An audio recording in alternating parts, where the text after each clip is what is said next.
Hi everyone and welcome to a new video. So in this one I'll be making a Regency shift or chemise, and this is based on a tutorial I found online which I'll link in the description box below. So basically I'm starting by pulling one of the linen threads all across the top and bottom of the fabric so I can straighten out the linen fabric. So if you didn't know, linen fabric, at least nowadays, so modern linen fabric, shifts quite a bit and is quite wonky. So before you start your project, you need to make sure that all of the threads align. So matching up the top and bottom edges now that I've straightened them out, and ironing down the whole piece of fabric so everything's nice and straight. Now I can start on making my neckline pattern for the chemise, and this is also based on that tutorial that I linked in the description box. And basically it's just a very square neckline with rounded corners. And when I cut out this pattern, I didn't realize that I had cut it out twice as wide than it needed to be, or it was a lot larger. As you can see here, I'm comparing my new pattern piece to what I had originally cut for my fabric. Because I had a very limited amount of this fabric, I ended up having to just snip off those shoulder strap pieces and then replacing it with some of the fabric that I had left over from that wide neckline that I had cut. So I did end up Frankensteining this pattern, and it may or may not be historical practice.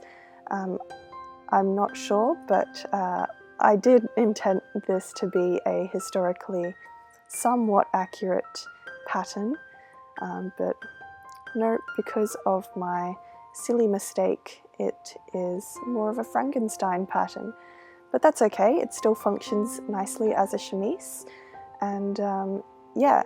And I wasn't ever intending on putting sleeves on this chemise, since I did want something that was sleeveless so I could wear it with shorter sleeved Regency dresses.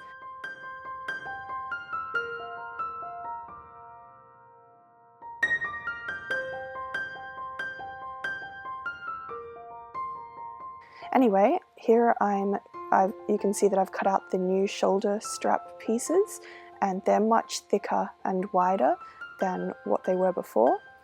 So that means that they'll be able to fit on my shoulders nicely and not fall off all the time like that other really wide neckline would.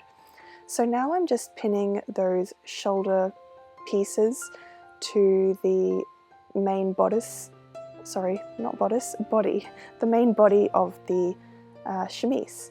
So sewing those two shoulder pieces down, and this is just a regular stitch. Historical practice would require that you hand sew everything, but yeah, you won't be seeing much hand sewing on my channel. Sorry if you're here for more historically accurate sewing, because I would classify my sewing as more historically inspired. And here I'm trimming the excess seam allowance on one of the edges, and then with the wider seam I'm just folding that over the raw edge of the smaller seam and then pinning that down. So this is what you call a felled seam, I believe. One of my viewers from one of my past videos commented that this is called a felled seam. So yeah, so I'm felling all of the seams on this chemise so there are no raw edges. So linen does like to fray a lot. Yeah, so make sure you get rid of all of those raw, frayed, ugly edges.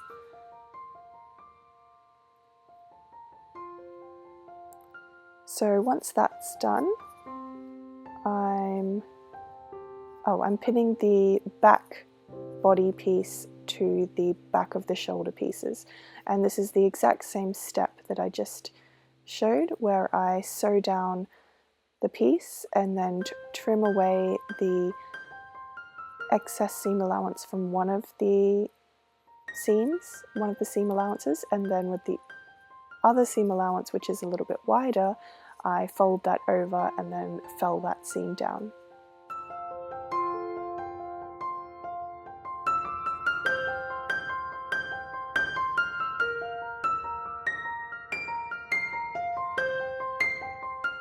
So there you go, you can see that both of the shoulder pieces are now on. And then what I decided to do was slightly narrow the top part of the chemise down a bit, because I did find that the shoulder piece was a little bit too wide for what I wanted. So I folded the chemise in half down the center front and then marked out how wide I want the shoulder part to be, and then gradually tapered that outwards to meet where the bodice, the rest of the body of the chemise is. And then trimming that excess fabric. And then what did I decide to do here? Oh, I'm sewing the side seams of the chemise. Yeah, pretty self-explanatory. So pinning all of those seams down, and I didn't pin them all the way up to the top because obviously you want to put your arms through some armholes. So I did leave a space up the top about, I can't tell, how many inches is that? Perhaps 9 or 10 inches I left open at the top for that arm to be put through. So I'm sewing down the side seam, and then I'm also felling these seams, which is what I'm doing here. So I felled the seams on either side, so I didn't trim away any excess fabric. I just folded one of the seams, in to the right, which is what I'm doing here, and then the other seam will be felled towards the left, if that makes sense. Basically, you're just felling the seams away from the actual seam that attaches the two pieces together. And here I'm just doing a very narrow hem along the arm side, so that gap that we left for the arm to go through. So doing a loop around there for the arm, and then felling the other side of the side seam.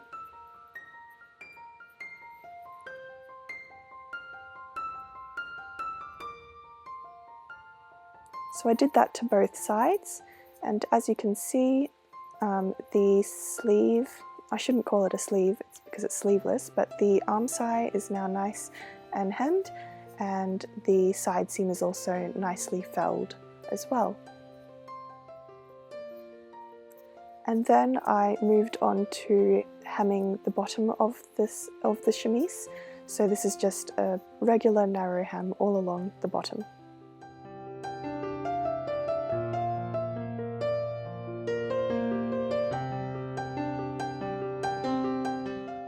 And this was some leftover material from when I trimmed down the shoulder piece, and I trimmed that down. And basically I'm just cutting this into a thin strip of fabric to be used as the casing for the lacing. That rhymes. You know, where the lacing, I don't even know if it's called lacing, what's it called? The case for the lacing. Case for the lacing. Anyway, you know what I mean. For the casing around the top neck edge. Yeah. And with the corner pieces, I did this thing where I just trim what I just did there. I'll show it again, but anyway, I sew the pieces together where they meet at the corner. So I'm doing it again here. I lay the fabric on top of where I need it to be, and then just sew those two strips together. And then I flatten out the seam allowances on the corner and pin them in place so they're easy to sew after. So here's another clip of me doing that corner piece. There are 4 corners. So I just lay fabric on top and then sew the 2 edges together where they meet at the corner.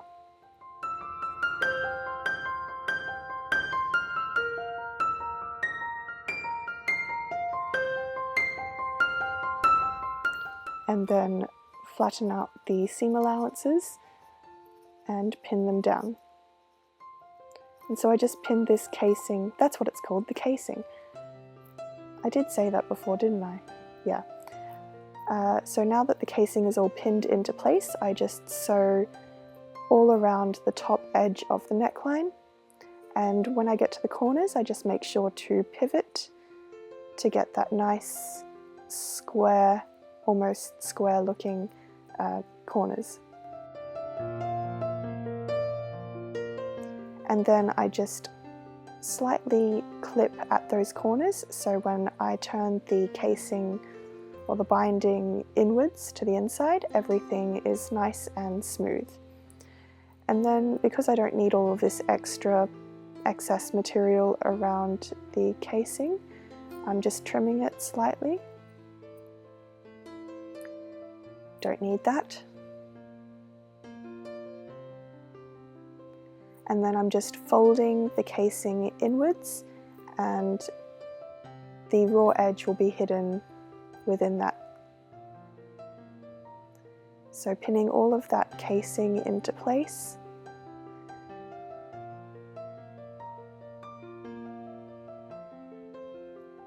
And when I do the corners, I just make sure to keep them nice and flat, well, at least as flat as possible.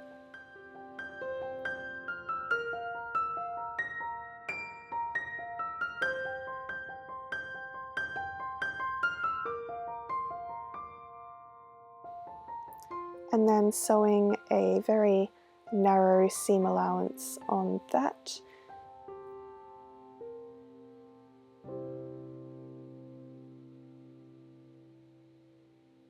And again, when I get to the corners, I just go very carefully and pivot when I get to the corner.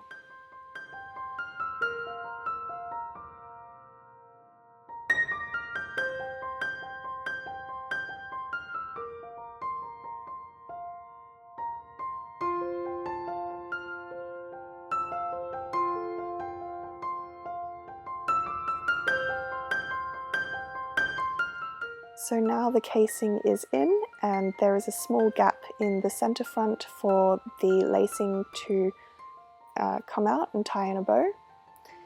And you can see that all of the edges are all nicely finished. And the last thing is to insert the lacing. I don't know what to call this. Cotton, I think it's cotton tape, yeah. I'm using cotton tape as the lacing that goes around the neckline, and doing the simple old trick of using a safety pin to feed that lacing through.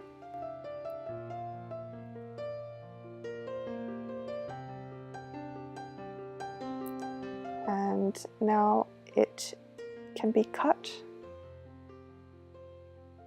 and tied into a bow.